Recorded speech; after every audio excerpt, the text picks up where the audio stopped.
Projects पण TCS मध्ये available आहेत. तर हे झाले सर्व्हिसेस. त्यानंतर खूप महत्त्वाचा पॉइंट म्हणजे जॉब सिक्युरिटीचा आहे. तर जॉब सिक्युरिटी मी थोडंसं अनालिसिस केलं गुगलवरती, तर मला असं समजलं की खूप सारे जण LTI माइंट्री. नमस्कार मित्र आणि मैत्रिणींनो, तर तुम्हा सर्वांचं LTI माइंट्रीच्या सिरीजमध्ये पुन्हा एकदा खूप खूप स्वागत करते. तर आजचा आपला टॉपिक आहे LTI माइंट्री वर्सेस TCS. तर हा टॉपिक मला कमेंट्स मधून भेटलेला आहे, तर मला खूप छान वाटतंय. तर आज आपण या दोन मधली कोणती बेस्ट आहे हे याच्यावरती थोडंसं डिस्कशन करणार आहे. तर हे आपण कोणत्याही असं डायरेक्टली सांगू शकत नाही, त्याच्यामुळे त्याचे खूप पॉइंट्स आहेत, तर त्याच्यानुसार आपण त्याच्याबद्दल बोलणार आहोत. तर पॉइंट्स कोणते आहेत ते मी तुम्हाला सांगते. तर ते म्हणजे फर्स्ट आहे वर्क कल्चर, त्यानंतर आहे सॅलरी, त्यानंतर आहे बेनिफिट्स, त्यानंतर आहे सर्व्हिसेस आणि लास्ट म्हणजे जॉब सिक्युरिटी. तर या गोष्टींवरती आपण बोलणार आहोत. तर आपल्या व्हिडिओला सुरुवात करूया. तर फर्स्ट आहे वर्क कल्चर.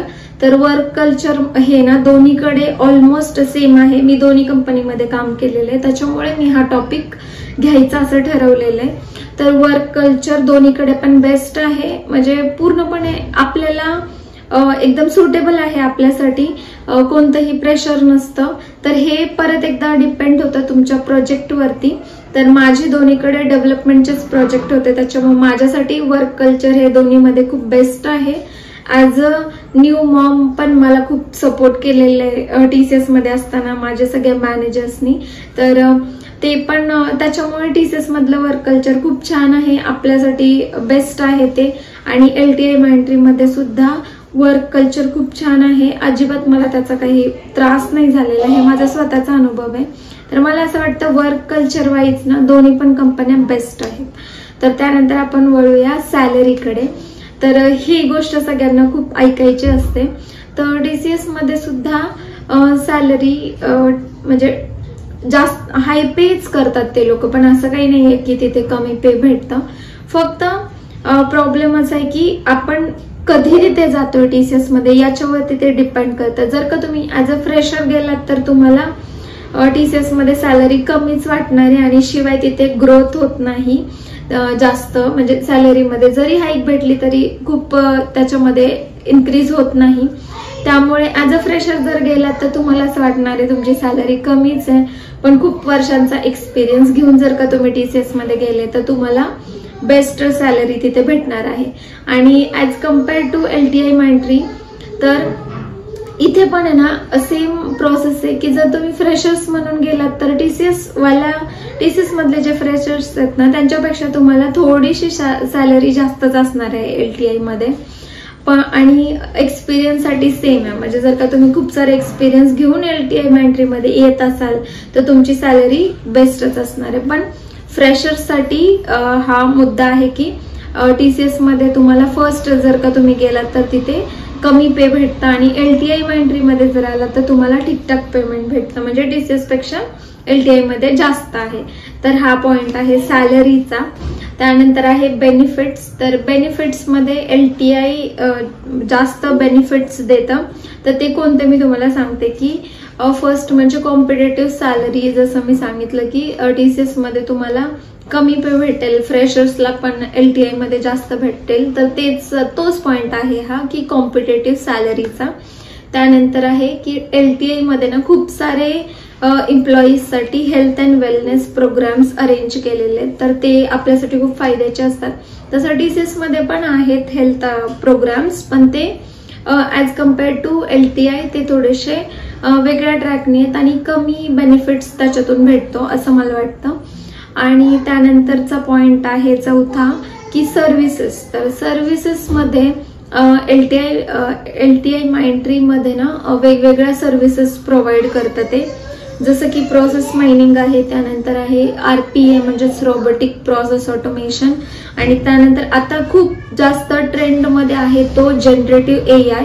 तर सध्या आम्हाला सगळ्यांना 100% जनरेटिव्ह AI हा कोर्स कम्प्लीट करायला लावलेला आहे सगळ्यांना. म्हणजे कंपल्सरी कोर्स आहे तो, मॅन्डेटरी असल्यासारखाच आहे. तर हे सध्या खूप महत्वाचं चालू आहे. त्यानंतर आहे मशीन लर्निंग, आणि लास्टला म्हणजे ज्या पण खूप साऱ्या ॲडिशनल कॉग्निटिव्ह टेक्नॉलॉजीज असतात ना, त्या सगळ्या LTI मध्ये यूज होतात.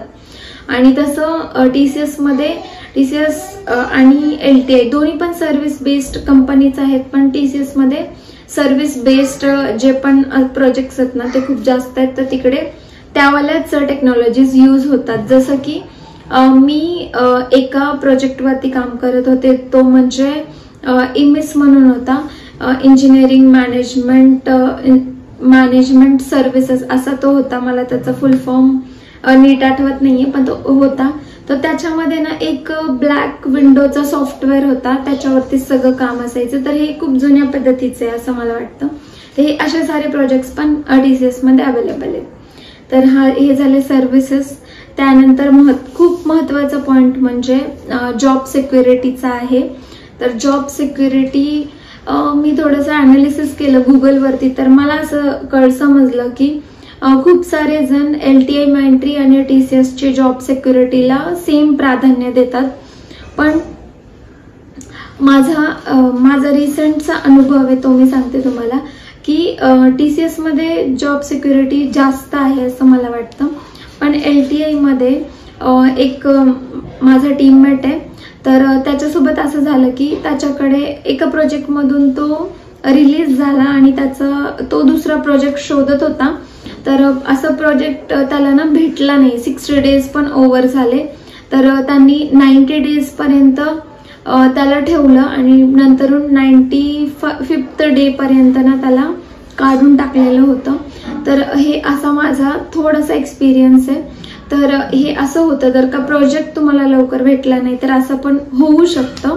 पण सगळ्यांसाठी हे सेम नाहीये, तुम्हाला प्रोजेक्ट हा भेटतोच. तर ते तुमच्या स्किलवरती डिपेंड आहे. तर काही केसेसमध्ये असं होतं की कोणाला ना प्रोजेक्टची ऑफर येते, पण काही कारणास्तव जर का आपण सारखं नाही म्हणत असेल ना, त्यांच्यावरच ही वेळ येते. त्याच्यामुळे हे खूप रेअर केसमध्ये होतं. त्यामुळे तुम्ही याच्यावरती जास्त फोकस न करता आपल्याला प्रोजेक्ट कसा भेटेल याच्यावरती लक्ष द्यायचं आणि जो प्रोजेक्ट भेटतोय ना त्याच्यावरती स्किल्स डेव्हलपमेंट आपण केले पाहिजेत. म्हणजे आपण जशा फ्लोनी चाललेलं आहे तसं जर आपण असं हट्टाने हे केलं ना की आपल्याला ह्याच्यावरतीच प्रोजेक्ट पाहिजे, तर नक्कीच तुमच्यावर वेळ येणार की तुम्हाला फायर करतील. पण जर का तुम्ही न्यू टेक्नॉलॉजीज जर का शिकत राहिलात तर तुम्हाला कधीच असं फेस नाही करावं लागणार आहे असं मला वाटतं.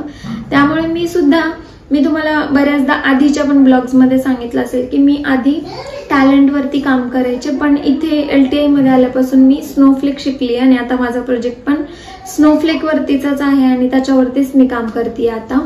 तर हे असं सारे गोष्टी आहेत. तर ते आपल्यावरती डिपेंड असतं की आपल्याला कोणती कंपनी जास्त चांगली वाटते.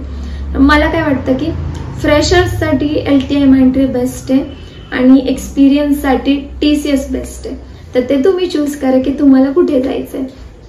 तर परत एकदा सांगते की कोणत्या टॉपिक्सवरती आपण डिस्कस केलं.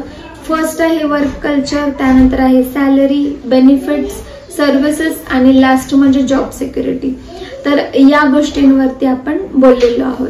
तर हा व्हिडिओ तुम्हाला कसा वाटला हे कमेंट्स मधून नक्की सांगा. चॅनलवरती कोणी नवीन असाल तर चॅनलला लाईक, शेअर आणि सबस्क्राईब करायला विसरू नका. तर असेच आपले ब्लॉग्स येतच राहणार आहेत.